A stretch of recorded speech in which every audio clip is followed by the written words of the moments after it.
Who gon' get down? We are. This that Strawhat Sitdown. We are. Who the crew with the fleet? We are. Who gon' piece that one piece? We are. Who gon' get down? We are. This that Strawhat Sitdown. We are. Who the crew with the fleet? We are. Who gon' piece that one piece? We are. Strawhat Sitdown crew in the building. We Corona to these other podcasts. We gon' put these people in their feelings when they hear this, and they know that they can't top this. We spit facts and we poppin'. Every time an episode is dropping, we see D3 in the corner. Mister, that's a real G with the green screen in the background. Got him looking like he in a real scene. We got Big Mod in the cut. Always ready with rebuttals, but he bring the knowledge when we in the huddle, so you know the crew is never gonna fumble. And it's YHuss, last but not least. If you ask me, then Cali, mad the captain, make him rally around me. Every Sunday we gon' run deep, and we can't stop until we find out about that one piece. Who gon' get down? We are. This that Strawhat Sitdown. We are. Who the crew with the fleet? We are. Who gon' piece that one piece? We are. Who gon' get down? We are. This that Strawhat Sitdown. We are. Who the crew with the fleet? We are. Who gon' piece that one piece? We. What is going on, guys? It is your boy Cali Mac on the track, and never whacking it back, and we are back. Strawhat Sitdown, episode 33. Out. Ooh, We live with the gang, of course. That boy Mr. G in the building. What's good, bro? Hey, super. Let's get it. Let's get it.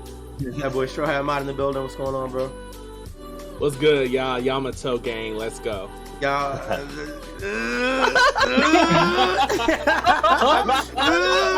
Okay. I hear you. Oh man! Sorry. Had to hit. That's crazy, bro. You hit some people in the chest with that one, bro. Yeah, I know. That's my thing. You know, I gotta. You know, whatever the topic guy. That's on that gang. Yep. I appreciate it. It's appreciated. Of course. I know that hurts, but y'all. We gotta get through it. We gotta get through it to get to it. You feel me? Shout outs to my boy.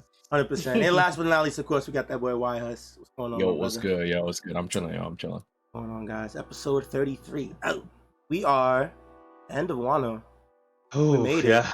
Yes. Damn, that's crazy to say. Yeah, that's crazy. It was definitely a really dope arc. We're gonna go through our normal chapter review, go over the chapter a little bit, and then we'll give you guys our overall thoughts on the arc, and what went down and how we felt about it overall, right?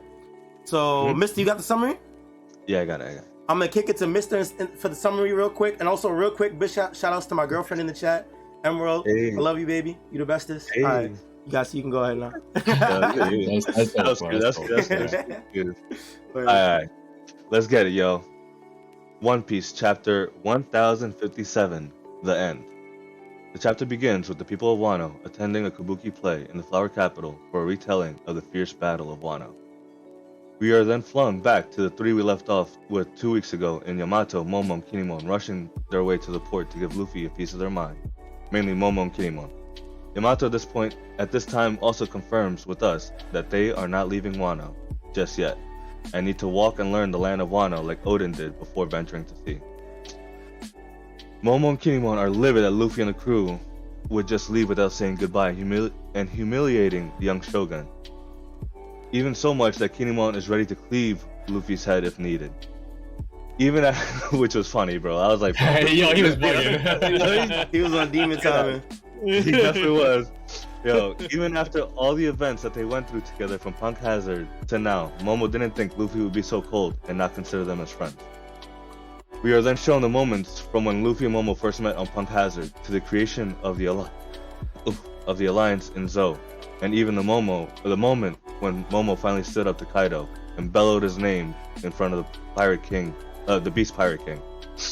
As they approach the port, Momo is ready to attack Luffy with a hit and a bite. We then see the Heart Pirates, Kid Pirates, and Straw Hats readying their proper ships to embark on the next part of their adventures. The crew sees the three approaching with the Yamato yelling, "We came to see you off," and Momo then pouncing on Luffy in his human form now, saying, "How could you leave without a word?" And the Shogun is furious and exclaims that this is an order from the Shogun. Don't leave me. I'll miss you so much. Please stay with me forever. I don't want to say goodbye. With the ugliest crying face, he breaks down in front of the whole crew like the little boy we have known this whole time, thanking them for everything they have done for him and his country, and telling them he is afraid of what's ahead. But then, we all know, the GOAT, Mugiwara no Luffy, calls to Usopp, who then throws them a gift, you know? He gives them a gift, and he hands them, we end up seeing that it's a flag with the Straw Hat Jolly Roger on it. He states, we were waiting to give this to you. So now, we were waiting to give this to you. We know that you are bigger now, but you will always be my little brother. Fly this flag over Wano and let everyone know if they mess with my crew, they are picking a fight with us. He then calls out to Kinemon, Yamato, and Momo and tells them, whenever you want to be pirates, we'll pick you up right away, but we don't want any weaklings on this ship. As the pirates are going to the port to take a lift off of Wano, Kid provokes Luffy and Law, and the three jump off the waterfall to end their adventures at Wano. We finally go back to the play and finally see the finale of Orochi's death, as he curses the Kurozuki clan while he burns. Princess Hiyori then looks at him in his eyes, unwavering, and states, Kurozumi was born to burn. Bringing it off to a close from the beginning of the series with Odin was meant to boil, or they're born to boil. We then see Momo, Kinemon, and Yamato back at the capital, deciding where to put their crew's flag. Finally, ladies and gentlemen, my Straw Hat crew, after over 4 years, the curtains of Wano have finally come to a close. The end. No break next week. Oh. All right, appreciate Mr. G for that summary. Yeah, we at the end, guys. We at the End of end. Wano. Do y'all want to run through the chapter real quick before we go over our overall? Yeah, sure. I guess we should start with the first thing, right? Yamato, not pirate, that's no, the not big- Straw Hat. Yo, Yeah, that's the biggest thing. Yes. That's the Yeah. biggest thing. How do you guys feel about it? How do you guys feel about Yamato not joining?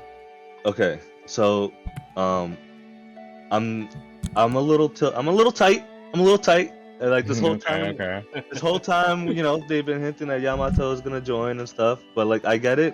But this is why I believe that we will get a time skip or something like soon, because we're gonna see like a stronger Momo, Yamato, and Kinemon like finally come back to the Straw Hats later, like for the final battle. So you know, I mean, but also they are part of the crew, so I'm not that upset. But I'm a little upset that they're not going with them right now. Yeah, it's a little rough. They definitely. The one thing is, I feel like that is like part of what you said. They were building up this character to seem as if she was going to become a Straw Hat, and now that she's not going to become a Straw Hat, I'm a little bit confused on exactly what her role was supposed to be during this arc. So, you know, this honestly has been one hell of a ride. So Yeah. I have so many mixed feelings about this. Not in like even some about like, okay, let me calm down because there's a lot going on in my mind right now about it. It's about to snap, yo. You know, no, not even in a bad way. Just like it's just so much to think about because okay, on one end, I said a long time ago I didn't feel like Yamato was going to join the crew, right? Like I said that. Yeah, you did. And I gave my reasonings why. Ooh. And then over time, I slowly started to change my mind. Yep. Right? The story was making me change my mind. People were making me change my mind a little by little.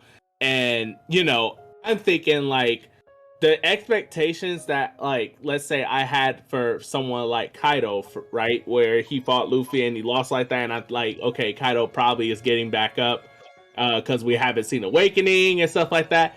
When that never happened, I'm like, okay, you know what? Let me adverse my expectations from this point on. So Yamato joining the crew, I should be probably taking this very face value at this point. Yamato's joining the crew, okay, whatever. Then this chapter comes out, and Odin was like, psych, she's not joining the crew. And I'm like, Oda, what the... Like, bro, what is going on? Like, and you know what's crazy? it's not even that she's not joining the crew that has me like looking weird. It's her reasoning for not joining the crew that has me looking weird. I'm like everybody else in the community is saying it too. Like, this feels extremely rushed.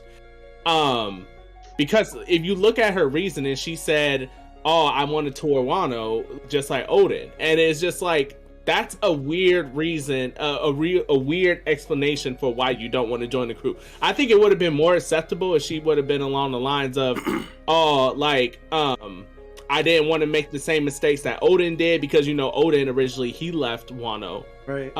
unprotected and stuff like that, and maybe she didn't want to go in the exact same processing as Oden, for example. That's not true though. She even stated in the last chapter though, "I'm gonna follow the path of Odin." Yeah, but we didn't like. Okay, so here's the thing. She means literally, like, Yeah, literally, like, yeah. That's the problem. Like, the problem is that she's very literal. She has not understand that she's not Odin, so she shouldn't literally do every. Like, it's one thing to inspire to be someone, and it's one thing to, like, you know, like, be so influenced by a person that you want to understand them and stuff like that. But I don't think you have to literally, like, in every single fathom, walk into someone's footsteps to be empathetic and to understand someone fully, especially if they written down, because she didn't know about the tour until Oden written it down. Like, you live vicariously through people's books, people's, like, means of telling, storytelling. You could live vicariously through someone's experience, which is possible by doing it yourself.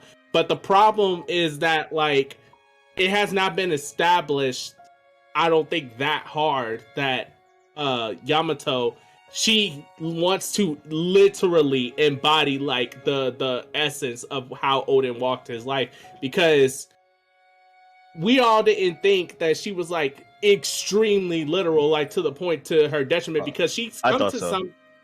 Okay, you did, but like, because she's lived through certain experiences that wasn't the same as Oden. So how could she, like, you know, think exactly like Oden is going to be damn near impossible? But you gotta remember this though.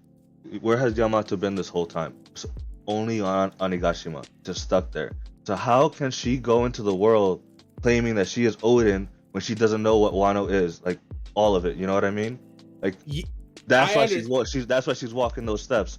She needs to know Wano before she could go out to sea and then really become Oden and, like, you know, walk, like, do what he did. But, like, but the problem with that line of reasoning though is we thought because we thought that the reason why she wanted to go out to sea, or at least part of the reason, was because she was kept from her free will throughout her whole entire life. Like, she was chained up and stuff. So we thought that she wanted to go out to sea of her own volition, not strictly because Oden went out to sea. Like, sure, that might have been a part of it, but it wasn't like the literal reason. Like, the only reason she wants to go out to sea is because Oden went out to sea. We thought that she wanted to go out to sea because she wanted to get away from her father. She wanted to go explore the world just like Oden, but not because of Oden. You know what I mean? Like, those are two different things. Like, and all this chapter reaffirms us is that she's doing things because it feels like she's doing things because Oden did it, not because she's trying to see things necessarily through his lens. Even at the end of this chapter, I disagree with that. I disagree with you. But even at this end of this chapter reaffirms that, because she's still going on like, "Oh, you Oden, me Oden." Like, that was funny. That was funny. I know, yeah, it's a funny gag, but it only reinforces what I'm talking about. Like, she wants to live. It feels like she wants to do things because of Oden, not like it's just crazy how, like, we thought that, okay, she wants to go out to sea because Kaido had her chained up her whole life. She wants to explore just like Oden. She wants to see things just like Oden saw things. But like I said, this chapter makes it feel like she's only doing things because Oden did it. That's why, it's because she wants to be Oden, you know? Like, so, like, that's how I see it, because she wants to be Oden. Like, she's been stuck in her whole life on this one island and doesn't even know the country that she's in. You know what I mean? So that is her own volition too. She's free. She's gonna choose. She wants to learn. more about Wano, and at the same time help Momo. I mean, D3 called it. D3 said, I think Yamato's gonna stay and train Momo and shit. Shout out Boom, and that's D3. what's We happening. definitely forgot he couldn't make it this week, but he'll be back next She week. did. for, But that's not. But it was okay. But he did. But the problem is he didn't necessarily call it because she didn't say that that's her reason. Now, is she going to? Yeah. train Momo? Damn, bro, Jesus Christ. No. I mean, no. Wait. I mean, is she going to train Momo by? Obviously, she's here. Why not? Like, of course. Like, no one's going to say like she's not going to train Momo. Of course, but. The thing is, anyone else could walk away from that situation and say, no, that's not the reason why she's staying there. She's staying there because she literally wants to follow in Oda's footsteps. Yeah. Like, literally, word to word, like literally, like, walk in his footsteps. That's not, Oden didn't train, it really, like, he trained the Scabbards, like, later down in life, but that's after, you know, he's done things and came back, if I'm not mistaken, when he came back from his a tour with his voyage with Roger and Whitebeard and stuff. Well, that was, I would say, second voyage, right? Like, because first voyage was okay, whatever. When he came back from his voyages, that's when he like trained everyone. So like you could argue if she's following in Oda's footsteps, she's not going to train Momo until, you know, she comes back from her first voyage. But we obviously wouldn't say that, right? Because we think in our heads that she's not literally trying to live like Oden, or at least we would think. But that's the problem with this chapter, is that it kind of is reaffirming like that weird belief. You know what I mean? Like that's the problem. It's like a weird contradictory thing. Can I just interject real quick? I will say that you guys both put up valid points, but I do think that the fact that there are valid points on both sides of the argument, and that there's so much confusion as to the intent behind her trying to be Oden and staying in Wano, the fact that there's so much confusion around it does lead to it being a questionable decision. Yeah, I think it's a Oda. mix of both of them. I think it's a mix of both of what they're saying. Like, Yeah. it is to a fault of hers. Like, Yeah. it's so much, and I agree with Strawhat. It is to a fault, but I think Mrs. right in that is like I know Strawhat's not saying it's just because, but it really is her only the figure she had to idolize, right? And she spent 28 years locked up, right? So she's a weirdo. We know that, you know. So like no, I do think you guys are both right. And I've notoriously, maybe not on the podcast too much, but I definitely have not been the biggest fan of Yamato's inclusion in the arc. To me, I thought like You did bring it up once before. Yeah, you did. I always felt that like for someone so pivotal to the arc, like I can't believe they were introduced in the raid, you know? Like we came into the raid and it's like, yo, Kaido has a son, and I'm like, nigga, what? You would think it would at least be like name dropped or something at some point during the how whole do we arc. not know Kaido has a son? You know, like that's wild, you know? So yeah, I thought that was weird. And then this whole Oden thing to me was like, again, like I'm like, where's your personality? And I do get that it was how much they idolized Oden and like the idea of freedom to their shackled, you know, being. I understand that. So I was always in the middle. To me, I'm not really sad that they're not joining. But I think it would have been hype to see them on the crew in terms of the battle strength that the Straw Hats could have had. But yeah, I don't really feel no ways, honestly. Like I'm kind of okay that I'm okay either way. If she came or if she didn't. My thing is that if she doesn't join the crew, what was her purpose in the arc? What did she do that was? Can I be real with you? She gave Momo the book. Figures, baby. Can I be real with you, bro? What's up, bro? He needed someone to hold off Kaido while Luffy was underground or underwater. Yeah. That's. It was that in the book, yeah, literally. All right. It was literally that in the book. I really do think that. I'm not gonna lie. And that brings a segue into like what the community and what I saw on Twitter. The question is Yamato. Is this an example of a rare example, mind you, but an example nonetheless of Oda's bad writing, right? A rare example of Oda fumbling the bag when it came to Yamato. Is this Yamato's character? Because people are talking about that. I think to an extent. Go ahead, mister. I think right now it may seem that way, but at the end of it, it's going to pay off. At the end of like all of One Piece? All of One Piece, yes, because there's no way Luffy calls out Kinemon Yamato and Momo and was like, if you ever want to be pirates, just say the word and we'll come right up and pick you up. Like, Do you think that's actually going to crewmates. happen though? Not right now. That's why I believe that Okay, wait. there will be a Yes. time skip. Okay, yes, Mister, you just reminded me. I definitely saw it on Twitter, and now it just hit me what you're talking about. So there's a theory that when they get to the last island or whatever, for whatever reason, they're gonna have to come back around. Yes. I think it was for Fishman Island, and then now for Wano to pick up the other guys. Yeah, we know And- they do, right? Because of the ancient Right. weapons. Right. So they're saying a lot of people are saying that there'll be a time skip during that period because they're not gonna go through One Piece 2. And then New that- Game Plus. And then that's what we're gonna see, like, randomly one chapter, like Momo fucking Yamato is just like running at them or some shit like that. You know what I mean? I mean, because like this is the first time that Oda has shown a member and was like, oh, they gotta go do something with Jinbei, right? He literally did it with Jinbei, like twice. Fucking Fishman Island, Luffy's like, join the crew. Jinbei's like, I gotta deal with Big Mom first. Whole cake. Jinbei still didn't, like, he joined the crew, but he didn't go with them right away. He wanted to make sure the fishermen were good, and then he came in, you know, at Wano and finally has taken his place.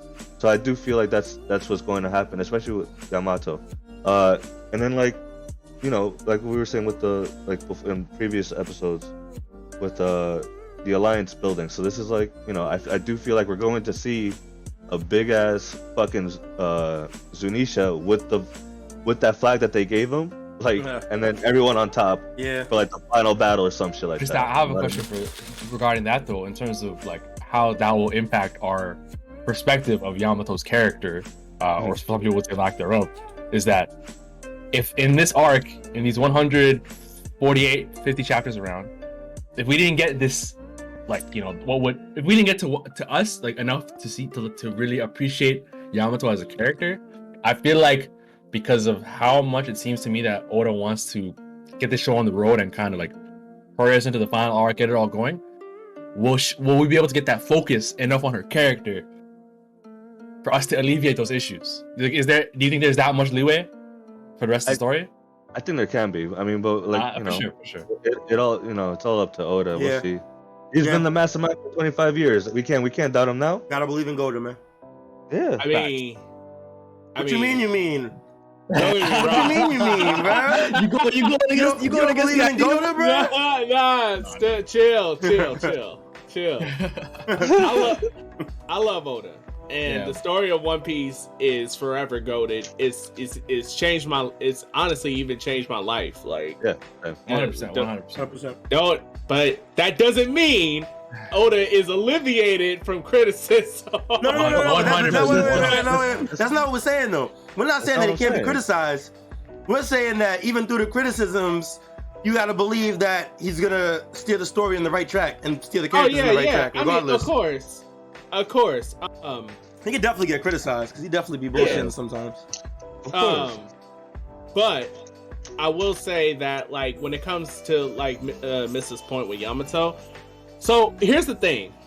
I don't know how y'all view Yamato at this point after this chapter, but in my opinion, Yamato now has the same stature or same status as someone like a Vivi. Yeah. Honestly, maybe even. I'd say, yeah, that's pretty high for Yamato. I'm not gonna lie. I mean, You think that's too high? I was just now about to say, honestly, maybe even less than Vivi. I agree about to with say that. When you say status, do you mean like? So What do you mean by Vivi's, so what I mean is that, like, Vivi is an honorary Straw Hat, right? Is she like the same? Is Yamato the same level as Vivi? I would say personally, I no. do think they are in that. I do think all three of them niggas, like Mr. Sad, Kinemon, Momo, and Yamato, I think they're all honorary shots and they can have a seat on the crew anytime. I do think that. Right. Yeah, with I Vivi. think, Same I thing think with that Vivi. too. But Same that's thing with Vivi. about, Same thing with Vivi. Yeah. I think that But- too. But What do you? Yeah, keep going. yeah, I was going to say, okay, so here's the thing. If we swing back around, pick up people like that theory says, or well, I don't know how that theory goes exactly, but if we all know that there's a war coming at the end, or some type of great big conflict at the end, and it's going to involve everyone, right? Yeah. But wouldn't you say at that point, if that's our only next involvement with Yamato, that that's like the same as like bringing everybody on board, like literally everybody. So what's the point in like singling out Yamato as like someone that's going to be exemplary above everybody else? You know what I mean? Like the Grand Fleet, like the like Vivi, like other honorary Straw Hats and stuff like that. Like it doesn't feel like Yamato is being placed above those like Kinemon and stuff. She's, to me, from this chapter, especially since he like labeled it like Yamato, Kinemon, Momo, you all honorary Straw Hats and stuff. That doesn't make it feel like we're going to get any exemplary like character development with Yamato. This makes it feel like, you know, this is endgame stuff. Like when I come back around, you are all going to be involved. Like instead of something particular with Yamato, that we're going to get unique character development with her. Like she's going to come with the crew explicitly and Yeah, I like, kind of feel you that know, way. develop. It's like, yo, bro, like this is the arc, man. It had her dad in it, you know. Like, I mean, this is her beginning, though. You know what I mean? Like, this is her intro. So, like, she's like she's been saying, she's gonna walk Wano. It could be faster than we know.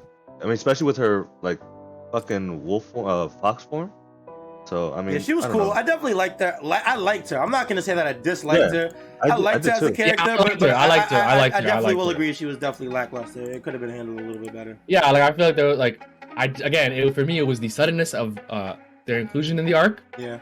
That to me was a big thing. I was like, and I was saying that as we, because I really didn't think she'd be a Straw Hat until she said, "I'm gonna be on your crew," by the way. Yeah, no. Because I was saying like about the inclusion of people in the like the Straw Hats. So, like you see them in the beginning of their arc, right? Like or close to. So I was like, yeah, like she hasn't been in the story for long enough. She isn't like she didn't even feel like a central part of the conflict of the arc. She just switched sides and she's just a mercenary. You know what I'm saying? Not obviously she's not. I know, but in terms of how she came through, she's like, oh yeah, by the way, I'm on your side. So yeah, I was never big on her, but I do like her. I do wish she had more to her that I could appreciate. I mean, when we don't know how long this final saga gonna be, right? I mean, I know he said 3 to 5 years, but we don't know how many arcs. So I could definitely see like Yamato coming through like an arc or two before the finale, like the big battle, and then like she's like been with them. You know what I mean? Like how Kelly was saying, like they gotta go back, or well, they might be going back, right? So, or like she could just end up fucking showing up herself. It's definitely possible. Like. Yeah, I was just about to say the only way I could see that is if she left like we're not like at Wano, we're somewhere else and on some clutch shit she showed up. Yeah, and just like she like with Jinbei. Yeah, that's the only way I could see that. But but the problem is the framing. Like I said, the framing behind, you know, because Jinbei was singled out to be joining Luffy's crew officially and stuff like that, but it's like Yamato, Kinemon, Momonosuke, you all like are honorary Straw Hats. So So does that mean that we're going to get both of them too? Like if they're coming, like what's the more justifiable argument that you could single out Yamato out of everyone he named to be coming by themselves? Because we know that Yamato has to go venture the sea. Like Odin did. That's why. But we don't know how long that's going to be till that happens. I think really is that Momo and Kinemon did already have their characters developed throughout the time we've known them, right? Yeah. I guess the idea is that Yamato's the only one that needs the extra focus if they all come through and she has her own. I do see it, and I think that like I would welcome that. Yeah, I would welcome it too. It's just hard to tell if it's like. It's really hard, like, because it's just like it's one of those things where at this point I can honestly see Yamato coming, but like as a part of an endgame thing, not as like a middle of the final arc, you know. Yeah, I also agree with that. Yeah, like, she's like, yeah, I'm pulling up, but you guys need some backup, you know, like some shit like that. Yeah, because if we believe that Oda could finish the story within 3 to 5 years, right? I've seen plenty of people say we do not have the time to develop Yamato even further because that's going to take more chapters, more, you know, et cetera, et cetera. And don't get me wrong, like if Odin wants to finish it in 3 to 5 years, I'm not going to sleep on him. Like you said, like we trust Oda to steer the ship, so I'm going to believe that he wants to finish it in 3 to 5 years. So I'm holding it as such. But at the same time, like do we have time for all these different things? I just saw a video from O'Hara about like 170 things that still needs to be answered before the end of One Piece or whatever. That actually right? sounds sick. Can you link that? That sounds cool. It's pretty cool. And one of those things that I don't think he said was Yamato, like Yamato's character, and that's another thing. Like it's going to keep compiling. Do we at this point just now not believe that Oda could do it, or do we believe he could do it and some things are just going to have to be left out, like Yamato's like fully developed character? Which, don't get me wrong, I don't think that it's not like he can't do both, because he probably could. But what's the likelihood of it? You know, I think Yamato might get like the Kaido treatment in the next, like whenever they do join. What is the Kaido treatment? I'm curious. Like the flashback instead of like a full fleshed out backstory, like how we've been. Like when she pulls up, she's like, "Oh, this is what I did. This is what I learned." Blah blah blah. Yeah, exactly. And then like I would hope someone at least. I don't know.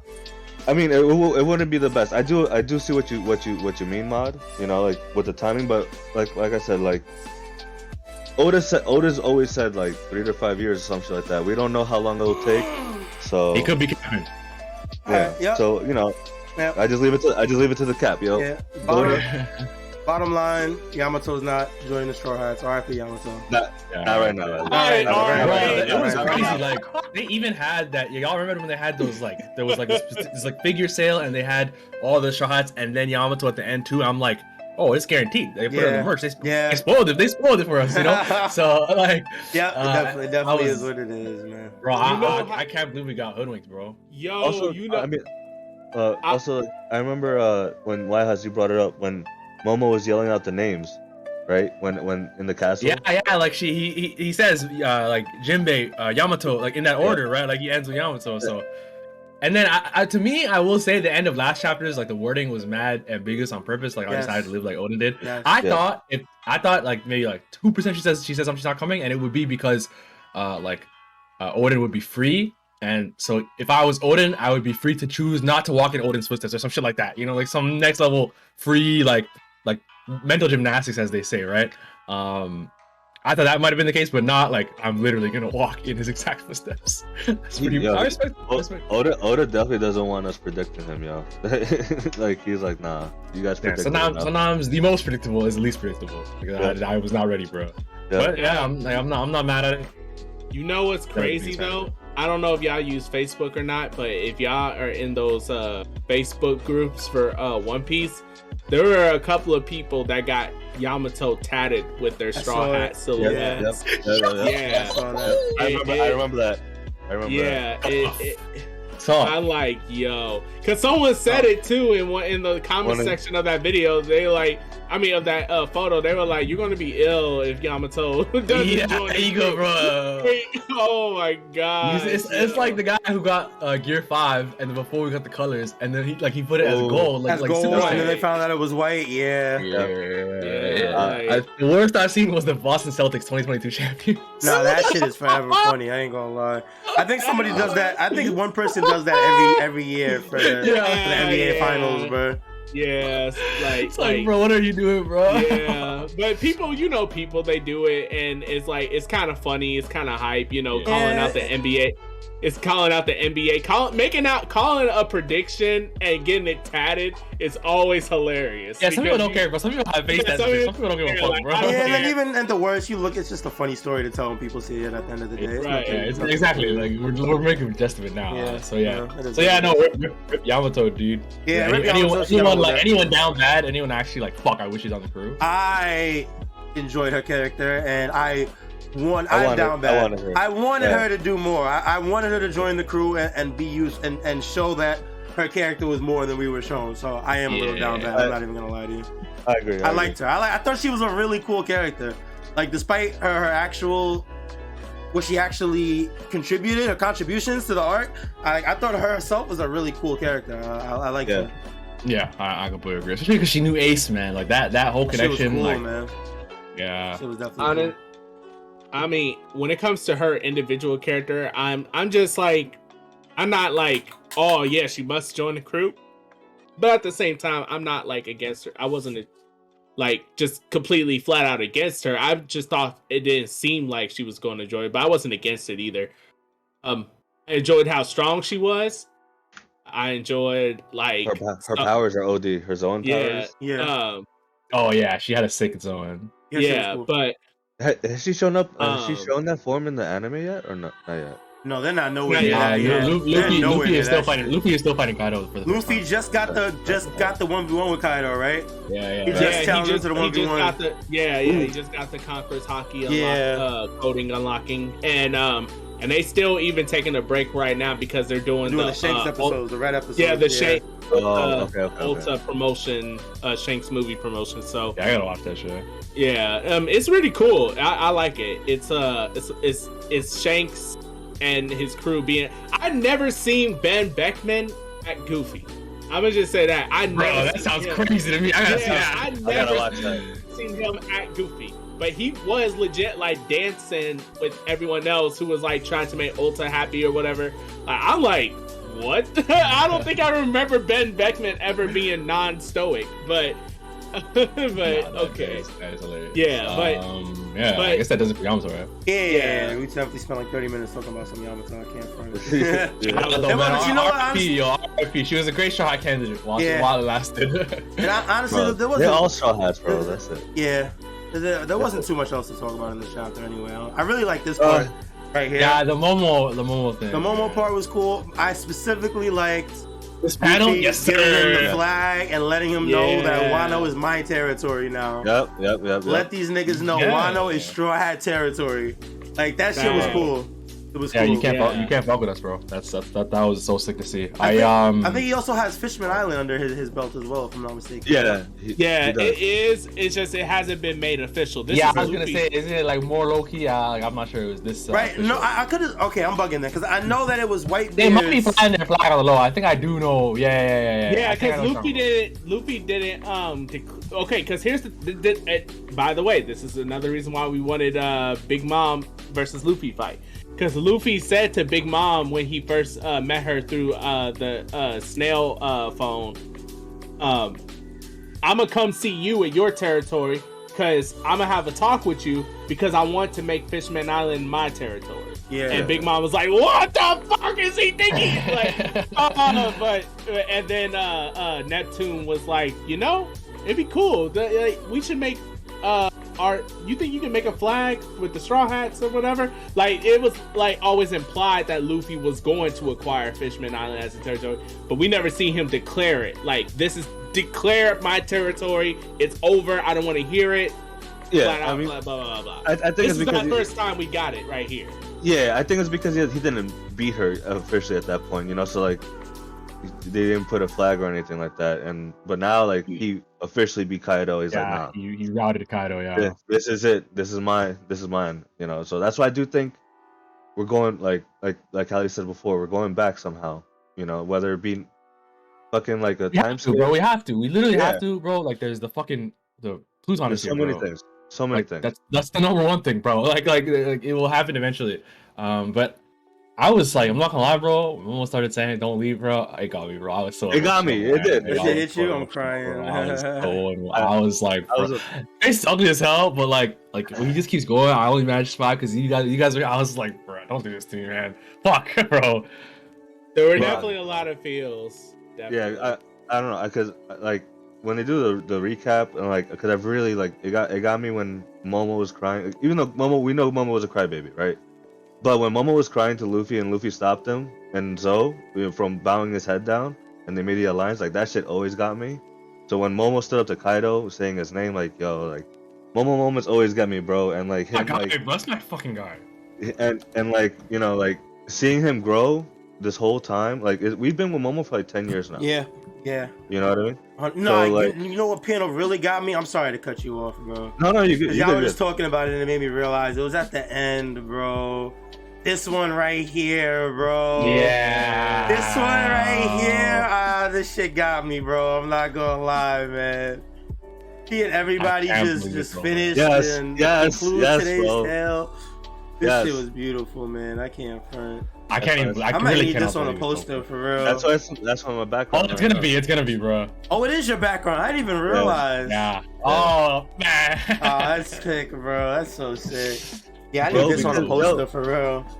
Yeah, like bro, like we've been with Momo, like we've known about this plan for fucking 10 years now, and it like finally like this little boy, even though he's a physical man, like he's grown so much. Yeah. And he helped Luffy grow. Like Yeah. Luffy was always been the little brother. Now he's the big brother. You know what I mean? And like that shit hits. Like, and I don't know. Momo still doesn't gets emotional. He's still a crybaby. But that's why I'm excited to see what the future brings, because like that's what I do think like that time skip, like Momo in the future is gonna be OD. You know what I mean? Like. Yeah, once he recognizes his abilities and able to control him to shit, because he's definitely got the power. He just needs to. Like, Yeah. That's my guy. I'm telling you, man. Everything, like you said, everything about like all his moments throughout the saga, like they always get me, dude. It's my guy right there, bro. Definitely my favorite Wano character, like for sure. Next to Odin. Respect. Nah, Odin's the goat. Odin will forever be the goat, man. Shout out to Odin.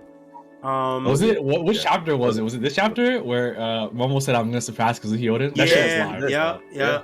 And that's when Yamato's like me, and then they're both like You talking no. about me? Yeah, that's funny. Oh yeah. Yeah, I heard that see. shit. I'm like, shut the fuck up. No cap. Yes. But yeah, so after this they move on, right? Yeah. Is there anything else you guys wanted to speak on in the chapter? Or? Oh, were you talking about? Were you talking? I meant literally, yeah, like the Strawhat leave, right? Okay, Like, yeah. So they're on to the dipping. next. They get out of here. Yeah. Bro, this is Dude, a funny the panel. stupid Law shit, dude. Yes. Law is such a. He keeps doing this shit where like you think he's this stoic motherfucker, and then like above it all, you know. But and then he gets like tilted, or someone just like he gets someone riled gets up by him, you someone. know. Yes. Yeah. He be getting trolled. He be Kills falling it, into kills it. it. every I single did not time. expect Law to fall for that, because it's just like I did. Law, like Law. Let's be real. You would take the safe and sound round. But yo, Like, you remember know, when they were fighting Big Mom, and they're like, whoever Yes, dodges this whoever fireball dodges it, last, yes. or wins, Right. right? Yeah. Once I saw him do that, I was like, nah, He's a clown. He's a fucking clown. Yeah, he's a clown, bro. He's a clown. He's a clown. Law, come on, man. Like, not like Law is just such a he's so malleable. He's so moldable by like the other two. Like, but that's why you gotta like him, because you know the like their stupidity triggers Law, and he gets sucked It's into so funny, the bro. stupidity. So And funny. They're the only three to be like that, and their crewmates are even like, what the fuck? Like, even Zoro thought it was dumb, but but you know, I mean, Oda showed it when he first introduced them. Like the three of them were dummies to go against Celestial Dragons in Subodi. You know, like Luffy, Law, and Kid, and like now here like years That's later. another thing that's over, right? That's it for the alliance. That's it for Law, man. Yep. Yeah, that's it Momo, for you know what, Law. that's too, another one. bro, You're Okay, right. another one from Yeah. Punk Hazard, yo. Yeah. We have been Yeah. with Law since the same amount of time we've been with Kenny Oh and Momo. shit! That is it for Damn. Law for now. Bro. Damn. No, what's So going on? I asked you bro? guys this in the chat, right? You guys think if Law's crew meets with Straw Hat's crew in the future, are they gonna fight? Nah. I think there's very few I don't- scenarios I- where they would. I think that it could happen, but there's very few scenarios in which they would do it. Yeah. Like, it might be like a small shuffle between Luffy and Law, like the Whitebeard and Roger. But like their crew's not fighting, bro. Yeah, they're not trying to end each other. Yeah. It's not a fight, bro. I don't see. I will never hold it. See, I know people are like that because Law said, "Okay, listen, from this point on, we are enemies," and everyone in the community's like, "Nah, Law, you whatever." Like, y'all need to stop sleeping on, like, not you guys, but like the community needs to stop sleeping on Law. If like I know, like, we all got attached to Law.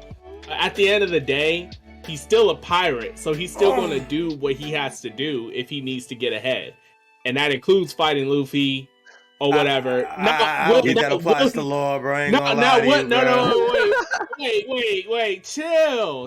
He's still a respectable pirate. Like, No, he is, but we're not gonna act like he hasn't altered his plans, his trajectory, his dreams, aspirations for Luffy and the gang. Like, what he's is put his his dream and entire faith. aspiration?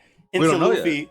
Well, it was to defeat to do this, right? Be Kaido. Well, he was using to them, stop right? Doflamingo. It was really to beat Doflamingo though, right? And then Exactly. So y'all don't have any claims to say like he shifted his No, viewpoints. there was definitely times where I remember a specific time where somebody was like, "Why is Luffy just going crazy or something?" He was like, "Bro, just trust in Luffy. I've learned no matter what, just to put my trust into Luffy." I remember him saying something. I can't remember the exact quote, but I remember him saying something to that degree, which would, you know, show that Luffy means a lot more to him than just some random pirate. I do agree. And even in the little last interaction they have with them, like getting riled up by kids saying, "Oh, of course you guys would take the soft route." Like that even shows to me that it's still an amiable relationship. You know what I'm saying? Like at the end of the day, they're still gonna be buddy, not buddy, maybe, but like rivals. There's fun rivals. Yeah, you know? I like rivals. Yeah, I like that. Yeah. Yeah, and like that's the thing though. I do think like I'm not gonna diss Law and say like he doesn't want to still get the poneglyph or the One Piece or whatever, but like I don't know. I just can't see him squaring up with Luffy. I just can't see it. Because of how long you've been with him and how we've been with him, which is fine. But like at the end of the day, like this is the same mug that, you know, turned in 100 I mean, I know they were fodder pirates or whatever, but he turned in 100 hearts to the world government. And he go ahead, mister. Go ahead. I was gonna agree with you because, like, I mean, he did when we first got up with Law again, right? He did fuck up the Straw Hats. He's like, and that one felt like for no reason too, but he did it. But the point is that like Law, the way I see it is that like, is it likely that he's going to like straight up go to the death with the Straw Hats? Of course not. But at the same time, could Law do something to like warrant? Because here's the thing, this whole 10 years has been basically about pirate alliances, and throughout that whole time that we've been with Law, at every twist and turn, every point, someone's always reminding us, the audience, that pirate alliances usually go to shit. Mm-hmm. This was one of the this is one of those rare times where it didn't go to shit. And you know, everyone's saying pirates betray each other, pirates have their own agendas, etc., etc. So now that all that is off the table though, and now there are no longer any agendas to be filled, what's stopping Law from like actually conflicting with the Straw Hats again, unless he has something to gain by, you know, being with them and stuff. Now, I mean, you can still, and One Piece has taught us anything, it's that you can still be someone's friend or be cool with someone, but still fuck them over, but no hard feelings. With pirates, you knew what it was, like, type thing. I'll agree to disagree with you. I just don't see Law doing it. I think Law's relationship with the Straw Hats is too strong for him to do something like that. And it changed a lot since the first meeting in Punk. Yeah, because I think when they first met, Law would do whatever to achieve his goals, and he would have betrayed them if needed be. But after all that they've been through, like, Law has a relationship with them. I wish I could find this fucking quote, bro. I really wish I could find it. Yeah, I know what quote you mean. I just don't remember where that was from. Yeah. No, but he has that relationship with them, so I just don't personally see him doing it to destroy. Yeah, and that's fine. I agree. After what Luffy did for him by beating Doflamingo, like, nah, like, Law's not gonna betray Luffy. That's the big thing for me, right? Like, I remember, like, I don't think it was the exact. I don't think it's the moment Callie's talking about, but I remember when Law had his arm cut off and he was underneath the tower that Luffy and Doflamingo were fighting on.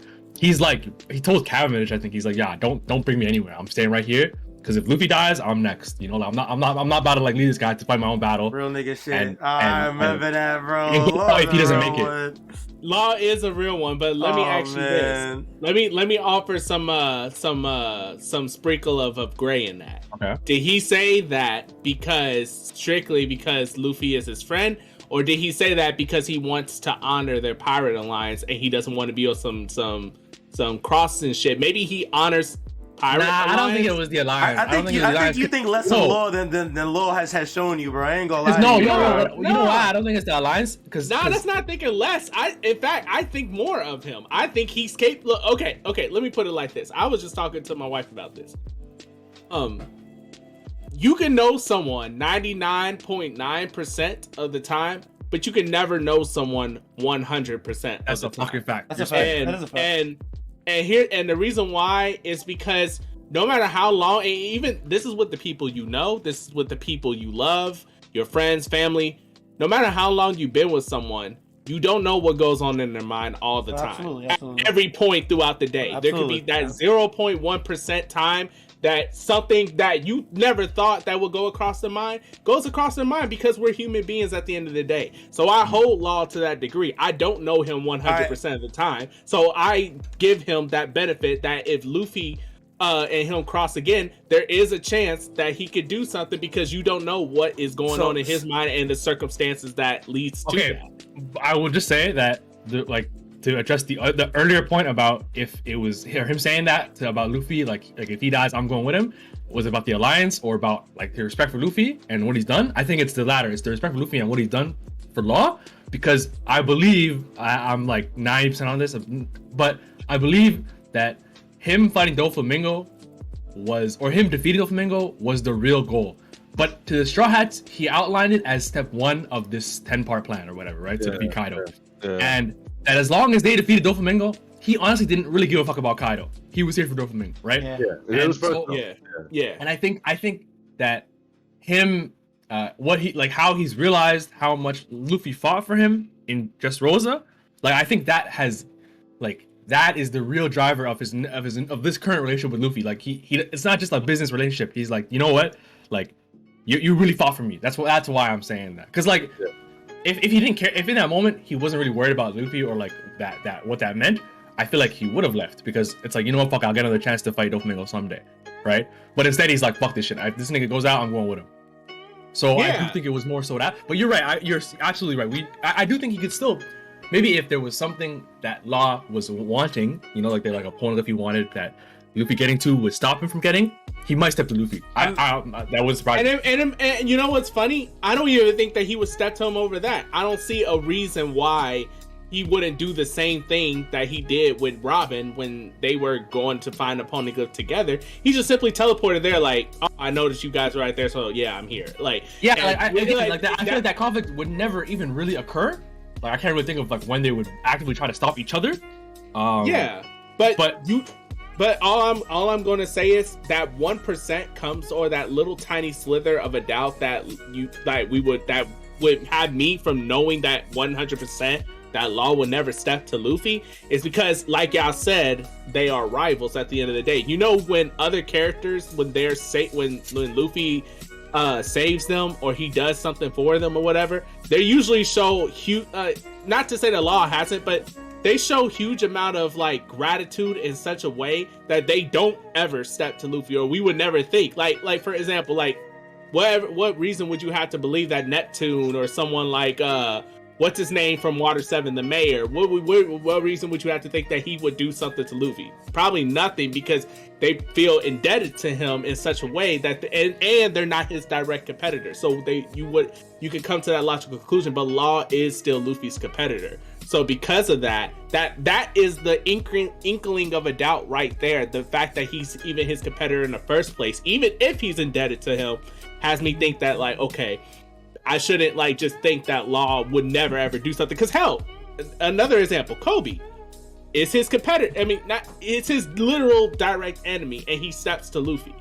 But at the end of the day, you know, Luffy said, I mean, we're going to be enemies, that's of course, but bro, we're friends. It don't matter. I like, Luffy understands it. Like, I know what it is. I'm a pirate, you a marine. Even if you capture, even if you fight to the death, we still friends. Like, and it's just, and I have that same understanding with Law and Kid and stuff, because they can still be friends, but we're frenemies. We're we're gonna do what we gotta do, but we could probably like I'm not gonna laugh about it or whatever. Like Law's a real nigga, you know. But yeah. Well, we agree that there's a very little chance that a situation would even occur that it would require that.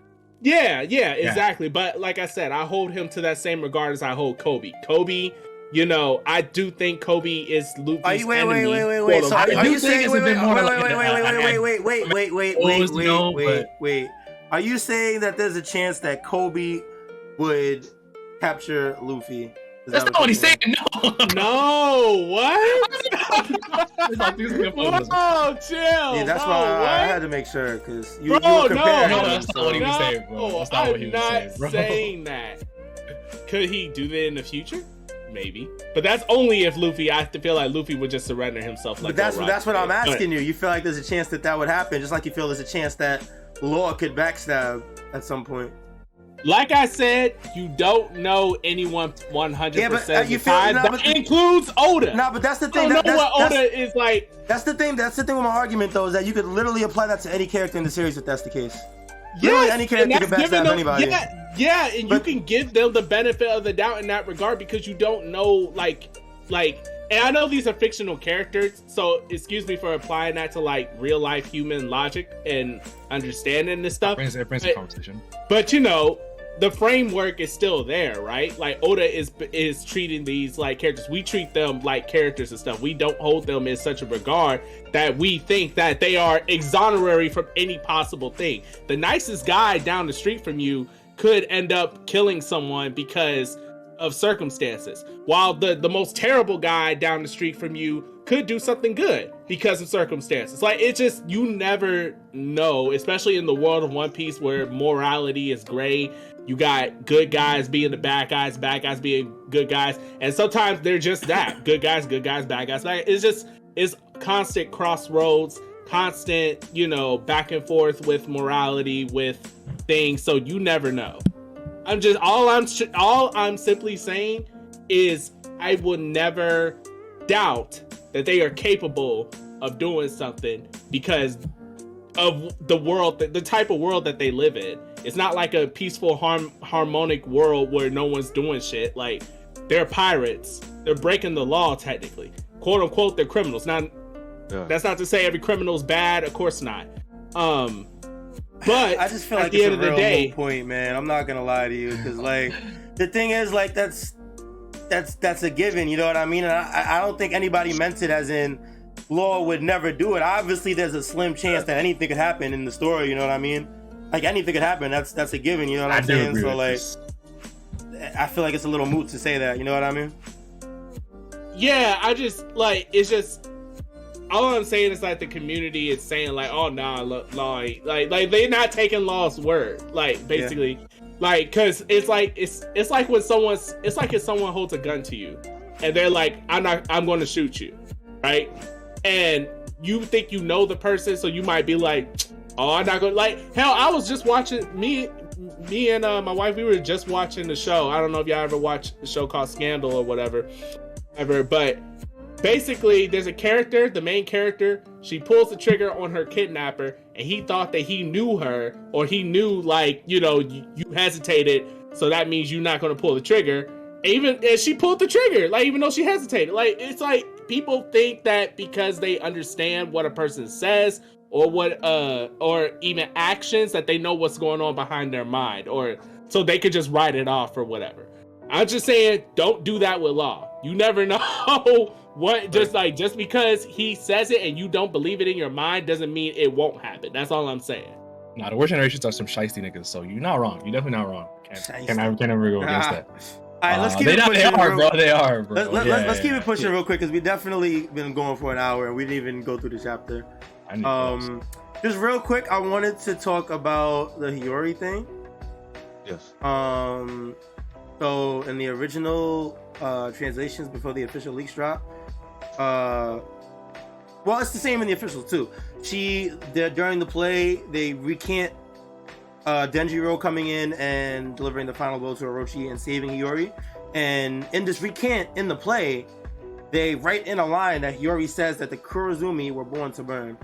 And I read this at first and I was definitely like, that's a little weird. It definitely threw me off place a little bit, because it seemed like she was damning or condemning the whole bloodline.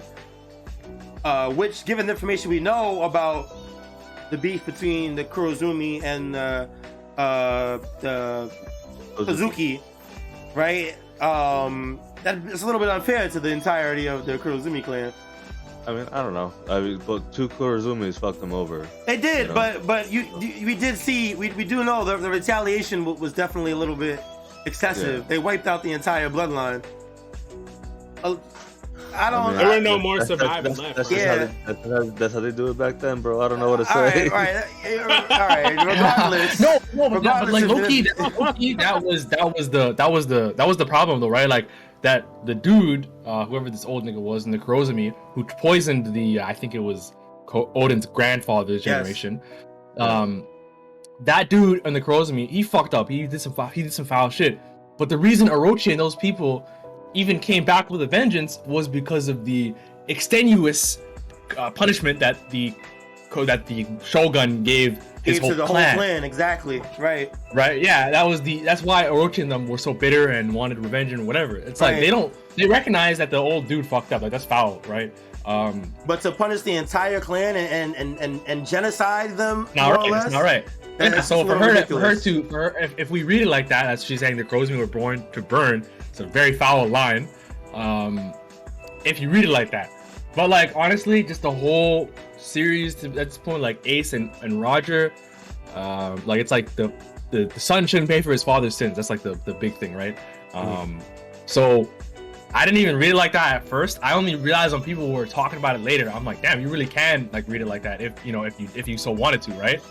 So yeah, I didn't even read it like that, but it can be that. But we definitely know Oda would not do some shit like that. Right, and I believe it was later cleared that in a more accurate translator that when she spoke, she didn't mean the clan in general. She meant it specifically to Orochi to parallel Odin's catchline or catchphrase of Odin was born to boil.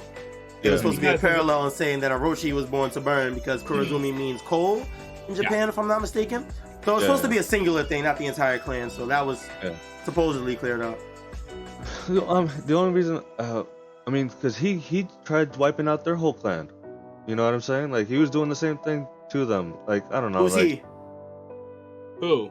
The original Kurozumi that poisoned niggas? No, I mean fucking Orochi. Like Oh yeah, fuck Orochi, but like not like if he had kids, not wait, leave them alone. I'm talking about Orochi. I'm confused. I'm looking confused. I'm confused too. I think He's well, okay, but the thing is what Mister was saying was that Orochi. Wait. Actually, I don't want to put words in your mouth. What are you saying?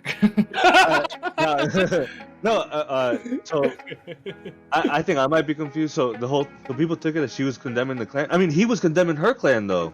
But the thing is that that's not right? Like that's the whole thing.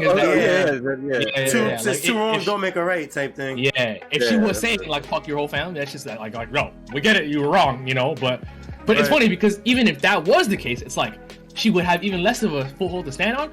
It's because y'all niggas was fucking with their niggas like the first place. This is the whole problem, Yeah, I mean, because wait, what was the original conflict? I forgot it. Orochi's like grandfather or some shit. Yes. He poisoned all the lords of Wano so that he would be the only lord standing to take the shogun spot. And then when everyone recovered and they found out he was the person who did it, I think the shogun, so I think it was Odin's grandfather at the time, he's like, yo, your whole clan getting smoked for this, my nigga. Like they were killing kids, like elderly, everyone. They fucked everyone in the whole clan. Right. And that's why Orochi and them were like, this shit is wrong. Right, Orochi was the only survivor. Yeah, and then old lady and the old dude. Oh yeah. Who had the Bari no Mi. Yeah, you're right. And what's his face? From the 9 Scarabs that got I was a spy. Kanjuro. Kanjuro, yeah. Oh yeah. You're right. Fuck that nigga. I completely forgot he was a Kurozumi. Wow, what a wow, that's crazy. Yeah, that nigga. So and then so then Orochi, he's like, yo, you guys went way too hard in your punishment. You guys are gonna pay now. So he went for his whole family. I think the difference with Orochi was that he wanted to kill Momonosuke and his family so that there wasn't gonna be any like retaliation. I think the shogun in them, like they were punishing them because it's like that whole thing, right? Like that, I think if like I'm not gonna assume for Japanese culture, but like if your people or if your family fucks up or if your kids fuck up, you might have to pay the price if there's no other course of action. When Luffy broke into Belt Down, I was literally reading this last night. It's weird that this came up. Sengoku says to Garp, it's like, bro, man, first Enies lobby, now Impel down. Garp, you might have to take the sins of your family at this point. I might have to kill you for this, I might have to take your head for this, Like it's like he's not serious, of course, but right. So yeah, like that's why they were saying that. It's like everyone has to pay, you know. But Orochi was more so retaliation, so it wasn't even the sense of like fuck your whole clan. It was more so I don't want to die because I just killed your dad. So it is even a bit different in their motivations. But yeah, at the end of the day, that shit's wrong, bro. It's always wrong. Yeah. And yeah, Oda, I don't even believe Oda would write that shit. It goes against this whole Ace story and everyone's ideas and that shit. It definitely goes against a lot of the ideals that he wrote within the story. It definitely goes against it. I think it was just the issue was that, like, you know, like I said, like I told you out before we did this, started this episode, it's just the difference between cultures and stuff. Like literally, we didn't know the meaning of Kurozumi. I don't know if we did. I would say I didn't know the meaning of Kurozumi before for that guy translated what it meant. So it changed everything when he did that. Whereas like if you read these in a vacuum, two different sides of the world can come away with that completely different. And this is one of those times where in Asia, in Japan or Asia in general, they might read that and get that correct meaning like behind it. Right away. Whereas us, because of the side of the world we live on, you know, that in a vacuum without the extra context will give us a completely different meaning and makes us come away with it completely. And I think that's what happened. It's actually pretty interesting, honestly. Yeah. I said it before on the podcast. I was like, I really wish I could just read Japanese fluently, like natively. You know, like there's so much I don't want to miss from the how translation works. You're never gonna get it 100% right, especially with a language like that has so much differences from English to Japanese. So it's one of those things, and then we can only rely on, you know, people like that who will tweet and, you know, shed light on it. Well, YHuss, that's why you're now dubbed the official Straw Hat Sit-Down translator. We now appoint you. We now appoint you to learn Japanese. I will start my training today. I will start my training today. Don't worry. I got French. That's all I got. Because I live here in Canada. That's it. That's all I got for you, bro. You will come back with the correct knowledge that all these One Piece naysayers think that they know. No, we gotta bring Enigma on here, bro. The guy, he said he speaks Japanese. Like he feels so we gotta bring him on here, bro. I mean, bring him on too. Get me, bro. Like, get Enigma on here. He'll be like, all right, you are all wrong. Oh man, but yeah, it's just a simple like cultural thing that we didn't get. But respect. But yeah, so the curtain closes. I guess we could wrap up a little bit. Think about what we thought about Wano. Anyone want to start? Shout outs to Oda for not forgetting about the final curtain. By the way, yeah, facts. Yes. I was gonna bring that up because he's not Toriyama, bro. He's not going to forget, bro. He didn't butcher it, so we got it. I would like everybody to give me a number, scale 1 to 10. Mine's is in between 7.5 to 8. Wow, okay. Somewhere Mr. around Wyas? there. This is too hard, bro. It's too hard? Yeah, it's too hard. I would give it I think I'd give it max 8.5 or 9. Okay. What you say, Mister? I was gonna do the same 8.59. Like there was a lot of highs. A lot of highs. I think you know? Some of the highest highs in One Piece. Some of them. Yeah. So I really like the whole. I need to reread it like at once, you know, because it's been years. So I do think that could definitely change. Yeah, I do think that this arc as a whole will be a lot better. It might feel a lot better reading it in total as opposed to waiting week to week like we have been for the past few years or whatever. I think reading it I do think reading it in whole will probably give a more complete opinion. Excuse me, but yeah, all based off of what we got week to week and everything that happened, I would definitely probably say about 9 myself. I might even say 8.5 honestly, because you know, the more I think about it, as we were going through it, I was telling everybody that it's my favorite arc of all of One Piece. Yeah. Oh, okay. I feel it. I still think it is for me. But you know, now that I'm thinking about it, looking back and all of the points that were made throughout our Strawhat Sit-Downs, not necessarily just for the highs, but for the points that we were confused about and some of the lows as well. It might just be hindsight. Which again, I'm saying I gotta read the whole thing to get a total opinion. So I'll probably say like 8.5 for right now. I respect it. Wano was still Bro. dope. It was still dope. It was Yeah, yeah, I very think, much, I think yeah. one thing to remember is that Callie, you got caught up in this arc, right? I started reading the manga in this arc actually. Yes. Yeah. Yes. And I think because I honestly, in terms of the enjoyment I got out of the series, is that Wano was when a lot of my friends got caught up, and you guys, we started this whole podcast, right? So Yep. like, I do think that does, that has to go to show. Obviously, I'm not gonna count it in its score, right? Right. No, I understand. That's my point, is that it might influence how you feel a little bit, because you're saying it's my favorite arc, and it's like this might be when you're having the most fun with One Piece, right? When Yeah. everyone's caught up, there's so much talk about it. So yeah, I do think that is another thing to remember about like how we feel about the arc, because that really did change a lot of the. I feel like that like kind of boasted it a little bit. It really did feel so grand. Yeah. Following it week to week these days has been like just an insane experience. I feel like people who will read One Piece when it's done completely lost out. Like, you missed out on so much. Like, on the experience of being caught up with One Piece. I feel like you missed out so much by not doing that. So I feel like that's something we really gained here in this arc. I feel like One Piece has blown up a lot on like media and stuff like that last 4 or 5 years. Yeah. Especially with especially since it's been specifically since the Wano arc, because of the new animators and stuff. I feel like every week I'm seeing a scene from the anime trending on Twitter and in my feed. And randomly people are and like, shit. oh shit, this is one. Yeah, so the popularity is definitely growing. So I definitely agree that definitely contributes to it. Overall, definitely a very solid arc, and I honestly feel like it can only go up from here, right? Because we're reaching the end game now. So yeah. I think one thing I think the arc suffered from was like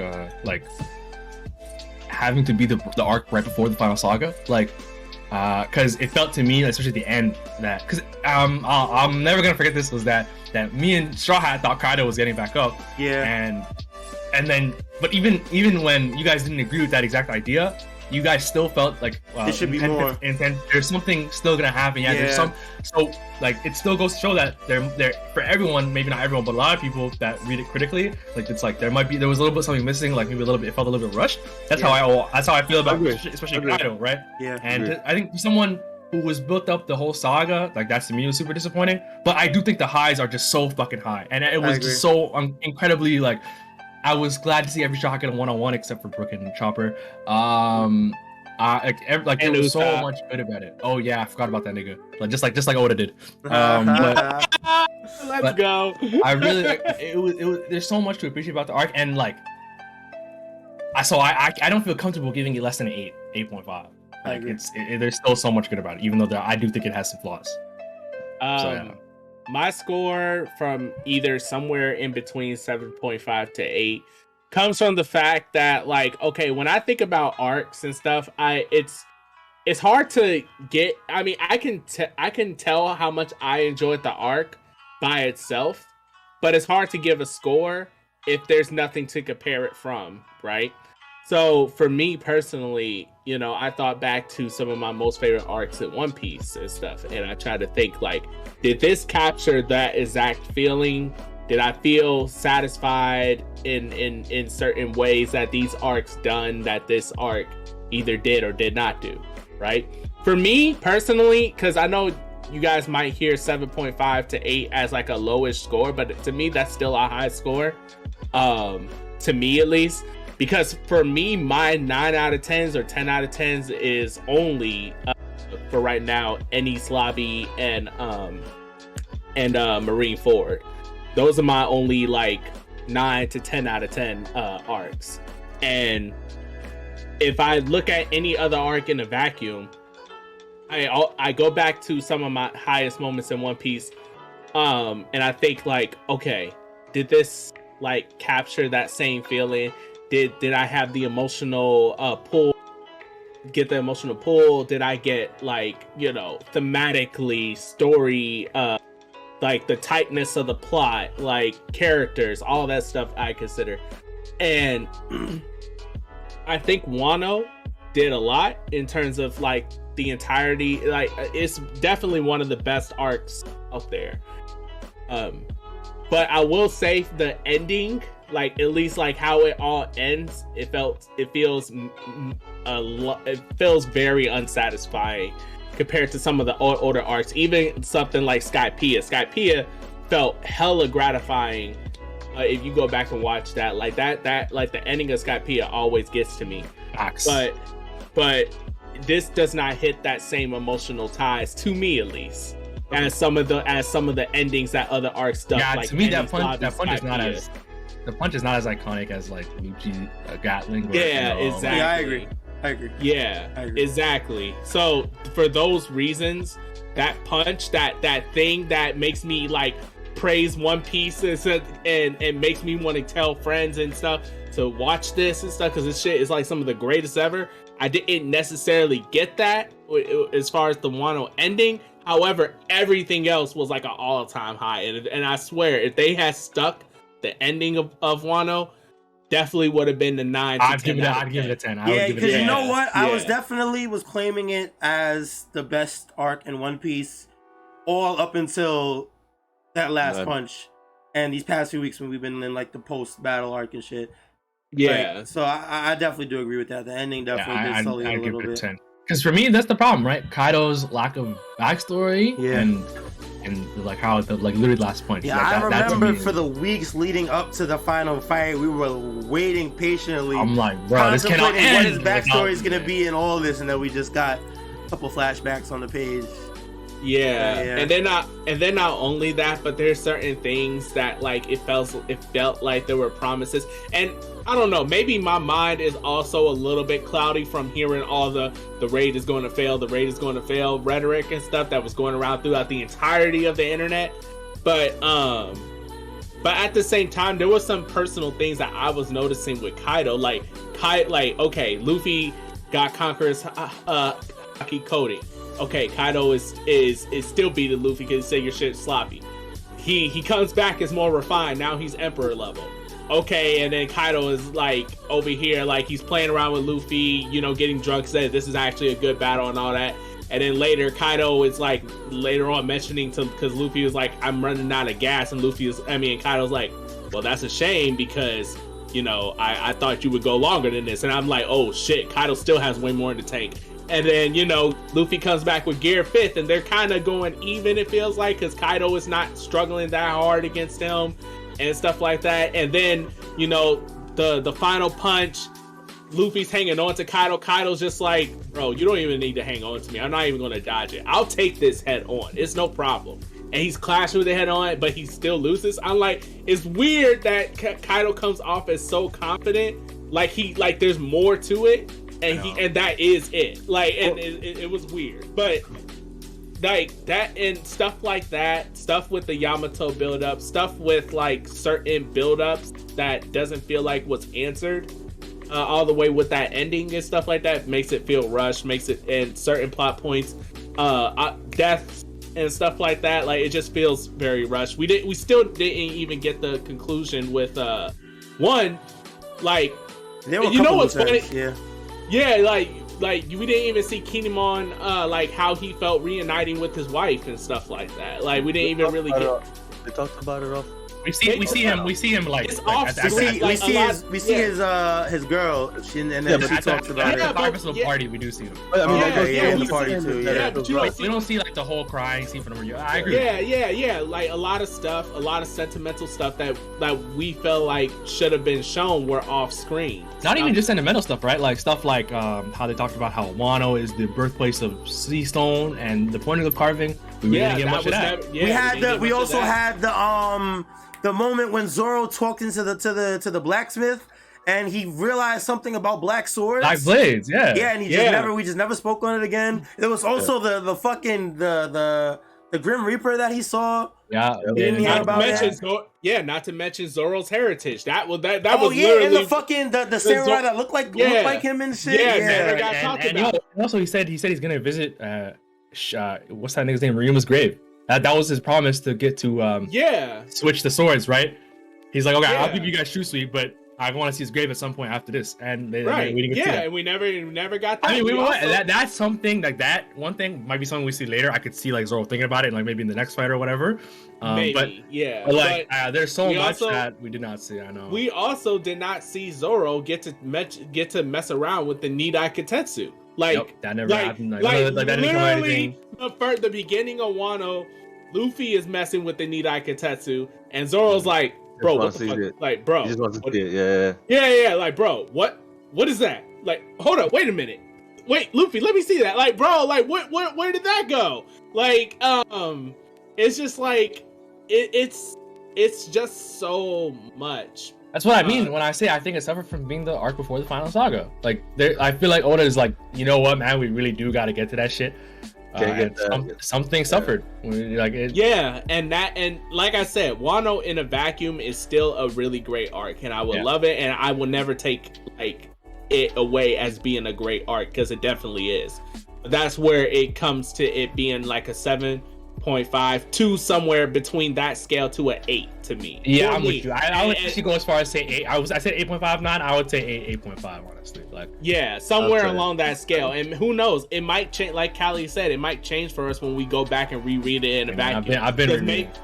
Okay. Well, when some of us do go back, it could go up, or hell, it could possibly even go down from there. But either way, I think that this was a great arc. I think that Oda hit a lot of highs. There were so many. I will say, Wano out of every arc has the most amount of hype. Like there is so 100%. Many hype moments in this arc, more so than maybe any other arc in One Piece. I still think chapter 1010 is like maybe the most hype chapter in like up terms of fighting. Like that shit was fucking 1010 was when Luffy did the uppercut, right? And then Zoro used Conqueror's Haki and then Luffy used Advanced Conqueror's Haki. That shit is like, oh my fucking god. To me, that is the most hype part of the battle. Like that? You like that one more than 1000? Like Gear 5, 1000 was him punching him in the face.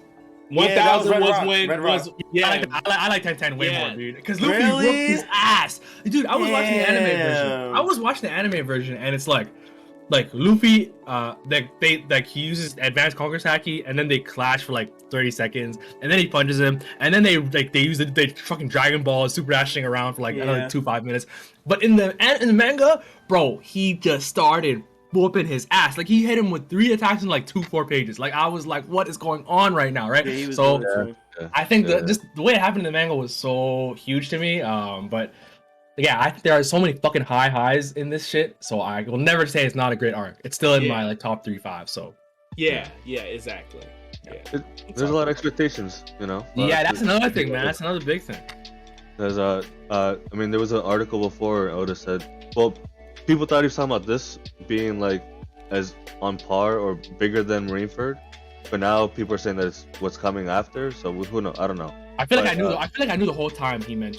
I feel like he even said if Luffy makes it out of the Wano, then there'll be that war. I feel like he even said something like that. Okay. So, you know, like the expectations of it, like it's always got to be better than what happened previously. Yeah, and then there was the whole raid will fail thing, like Strawhat brought up earlier. It's like some of these things, like the meta discussion happening, really does change how we view things, like subconsciously.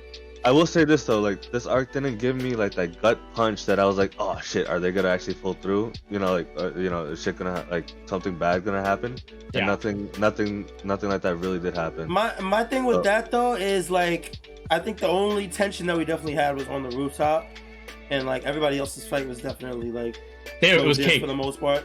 But I don't take that as a negative thing as like most people see him. I just feel like that just shows the progression that the Strawhats have been through, and they're just no longer the scrub crew. You know what I mean? They're a force to be reckoned with now, and I think this is just a culmination of all of the training they've been going through over the past few years and shit. You know what I mean? Okay, but Callie, I think that's a great point, but I feel like the way it happened led people more so, instead of feeling that, to feeling like the opposite crew is a bit underwhelming. Because yes, they are now a Yonko crew, but shouldn't a Yonko crew fight pretty evenly with another Yonko crew?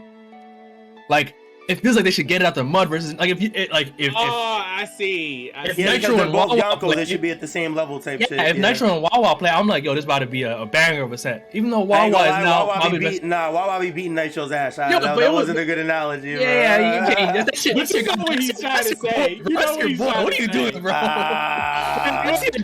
Wait, Callie, come on. You know what he's trying to say. Bro, I'm shocked right now. I'm gassing it, bro. First of all, Nitro got a hold that simply get Alright, anyway, you know what I'm trying to say.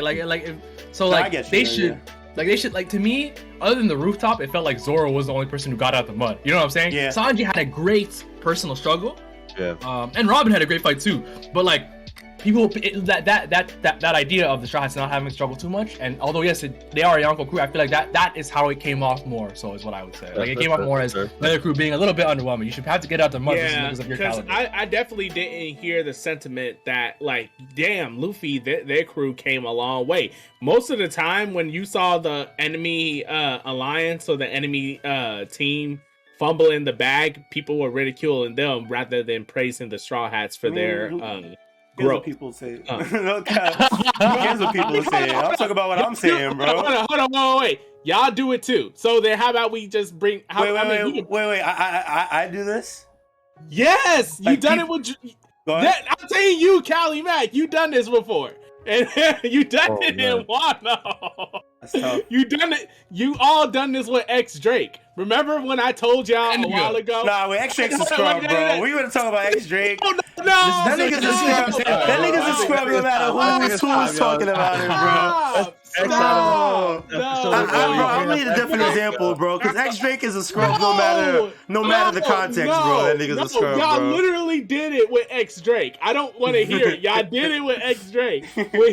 We all were expecting something crazy from X Drake because of his hype, because of his build-up. And okay, mister, I got you, bro. I was hater day one, baby. So you were saying he was a scrub the whole time, literally the whole time since inception. Okay, I got you.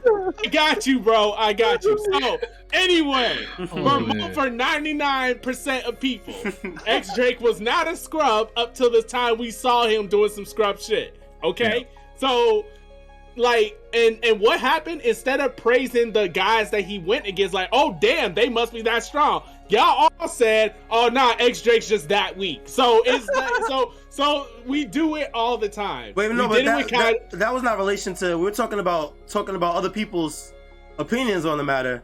Is what I was talking about, right? Because I was saying, you were saying how other people have said whatever the discussion was that we were talking about originally. I don't even.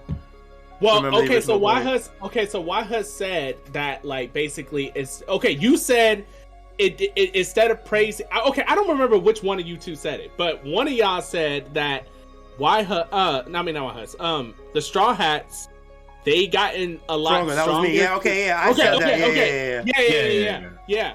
So we don't appreciate. We probably don't appreciate, like, okay, they gotten that strong, so they can handle the things, rather than, okay, Kaido's crew is just not that impressive. Okay, I'm with you. I'm with you. No, that's fine. That's fine. But what I was speaking on was when you brought up how when a situation happened, other people were saying how the crew was underwhelming or how it didn't feel like they were fighting as hard or whatever the case may be.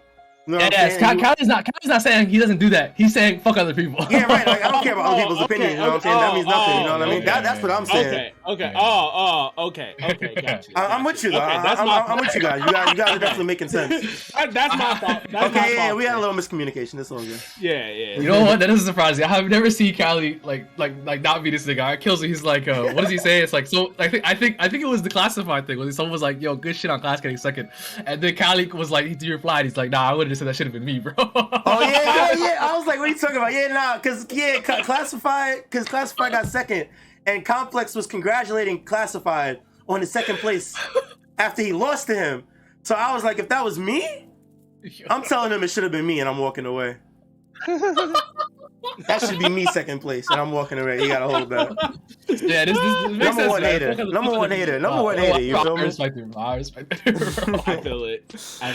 Oh, man. I mean, but yeah, I see y'all points, and like, I honestly don't know what it is, because I honestly did expect more from Kaido's crew. I ain't gonna lie, I did, because like I said, I think if we weren't going to get the Zoan awakenings from like this crew, I don't know when we're going to get it, because this was supposed to be, like, if anything, the Beast Pirate crew, King of the Beast, all those titles, monikers, like all these this was supposed to be that awakening Beast crew, at least in my eyes, but no one awakened, and so I don't know. Maybe you know who else didn't awaken? Big Mom. There you go, Kaido. I'm just saying. But I think one thing, like, cause the thing is like that, like for the most part, the Straw Hats had like 1-2 chapter fights, right? Yeah. Except for Zoro, Sanji, and Luffy, and like, I think some of the stuff maybe in Act 1 and 2, because Act 1 and 2 were mad long. Maybe if the Straw Hats got more of a shine in Act 3, they had more space to work with. Oda could give them more of like an up and down to their fights, you know, like some sort of identity, like, you know, conflict with the characters they were fighting. Because I think a lot of people's primary issue with Wano is that they didn't feel as what's the word I'm looking for? Like they weren't like fucking with the Scabbers as much as Oda wanted them to. Like they were so invested in the Straw Hats. Like, yo, where's the Straw Hats conflict in this arc, right? As a like they just feel like mercenaries being brought in, you know. So and lack of focus, right? Yeah, lack of focus. Like they just come in, okay, we're gonna get our fight. All right, forget about the rest of the shots. Like I feel like that's a pretty fair problem people have. I mean, I fuck with Scabbers, that's why I never felt that way. But I see that, you know what I'm saying? So maybe if the Straw Hats got more of a focus in their fights, more time for them to work with for having an up and down and a struggle of their conflict, maybe that could have been more of a, you know, a better thing for people. That's why maybe the crew, maybe like the Yonko crew wouldn't feel so underwhelming to some people if that's the case, right? Like I can see a lot of ways to fix that. But and then on top of that, like you think about it, like what you just said, you think about it in a vacuum. Frankie had an easier time with his fight against one of the Toby Roppo than he did against baby 5 or what was it? What's his name? In Dressrosa. And I'm thinking, Pink? Yes. Oh yeah. Senior Pink. Yeah. And I'm thinking like, I know the Toby Roppo had to be stronger than Senior Pink. So I'm like, I mean, but he destroyed. Didn't he get the robot destroyed though too? Like General Frankie was destroyed. He was in the robot. I will say. Yeah. Did he fight the Senior Pink in the robot at all? No. That was like the most manly scrap of all time. Yeah, that was. But I will also say that because there were less fights to focus on in Dressrosa, it was probably a little bit easier to write more for the fights that there were. Yeah, because the thing about Wano is that not only do the Scabbers have to fight, Yamato has to fight, and so do Kid and Long. Right. Yeah. And yeah, there's so much happening. Yeah. Again, it suffers from being the last arc for the final arc. Like if he just got more time in Act 3, I feel like a lot of people's problems wouldn't feel. Yeah, so I think that is honestly the main point, is that there just wasn't enough time and there was too much going on. If there was more time to spread it out and flesh out a lot more, then probably a lot more stuff would have gone noticed rather than unnoticed and left. We would have probably got a more satisfying conclusion. And yeah, I think that's probably the main issue more than anything. Yeah, that's I completely agree. Let me ask you this. Let me ask you guys this then, with that being said. Because we brought up Dressrosa, right? But remember, I don't know if y'all, Callie, you weren't reading One Piece. No.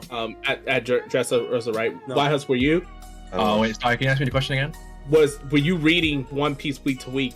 Yeah. What about you, mister? I was. Okay, so y'all remember back in those days, probably. I was also like 15, so just I was not saying. Okay. I wasn't really like reading all the comments or anything like that. So. Oh, okay. Well, I'll just say this then: a lot of friction came from the online community, came from the fact that they felt like Dressrosa was taking too long, and one of the main criticisms from back then was that it was, I remember. Oh yeah. Then you remember. Okay, then the main criticism back then was that there were too many characters. Yeah. And if we feel like Wano has too many characters, right? Like, I don't know if y'all feel like there's more characters that were focused on Wano than Dressrosa, etc., etc.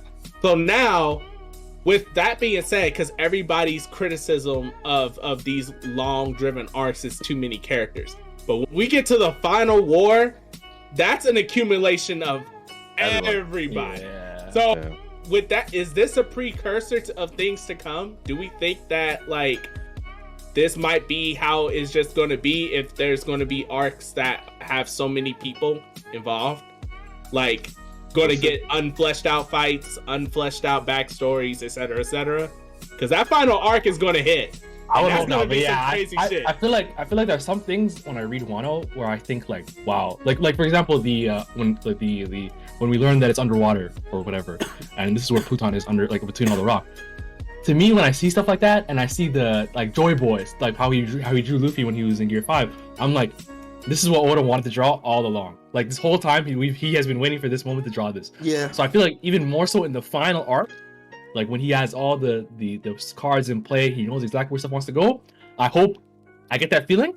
But maybe it will be a little bit rushed. I mean, I could honestly, like, based on how I feel about Wano and everything currently, I would like, if you asked me this like 2 or 3 months, like maybe like 4 or 5 months ago, I would say now you're bugging. You know, like it's gonna be a fire final arc. Oda has everything planned out. There's not gonna be rushed at all. But now, like maybe if I feel like you rushed a bit of ending of Wano, like bro, you got 3-5 years to wrap it up. Maybe it will be a little bit rushed. But like everyone says, gotta trust in Oda, bro. Nothing else I can do. Yeah. I think that's why he rushed it now. He's like, all right, end this, because I do feel like Wano was getting to that point where it's getting like people were complaining, oh, how long is Act 3? Like, you know what I mean? Like, and I feel like that's why he rushed it, because like now Endgame, you know, he's gonna go all out. And, yeah. I definitely think that it's only up from here for sure. Yeah. Also, I agree. Okay, cool. Also, because I gotta head out. You know, for the past 10 years with Law's plan, this was the plan to beat Kaido. Now, it's all new.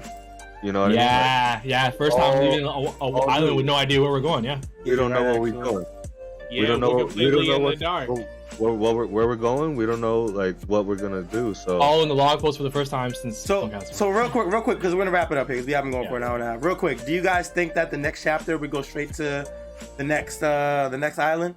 We're gonna be in the next arc, I assume, right? Nah, I don't think we're gonna be in the next arc for sure. But I think we're gonna have like a situation like where, like, remember before Jaya, where they like see the ship that falls from the sky, like some fucked up shit's gonna happen, and they're gonna be like, yo, what the fuck's going on? You know, like something like that. Yeah, the next chapter will definitely mark the start of our next and final journey, most likely. 100%. Yeah. no break. Yeah. No break. Gotta respect. In 4 days, so. I think we're going to get a little bit of expedition of what's going on around the world still. Yeah. We might get some, I mean, we might not get to hear the Buggy stuff, but we might see a little bit of stuff, maybe. Maybe. We'll see. Yeah, I'm still worried, bro. I'm still on that Hancock shit, bro. We gotta know about Boa, bro. Yeah, we need some updates. Hopefully we get some next episode. Yeah, so I guess that's it for this episode, right? Everybody good? Yeah. We out here. Appreciate everybody that's listened on Twitch, everybody that's listening on YouTube, Apple Podcasts, Spotify Podcasts, Podbean, etc., etc. We appreciate y'all. Make sure you guys follow the Twitter at twitter.com/Strawhat Sitdown. I feel like I'm forgetting to shout something out, but I can't remember. So it'll be like that. We'll be back next week, next Sunday. We get a chapter, right?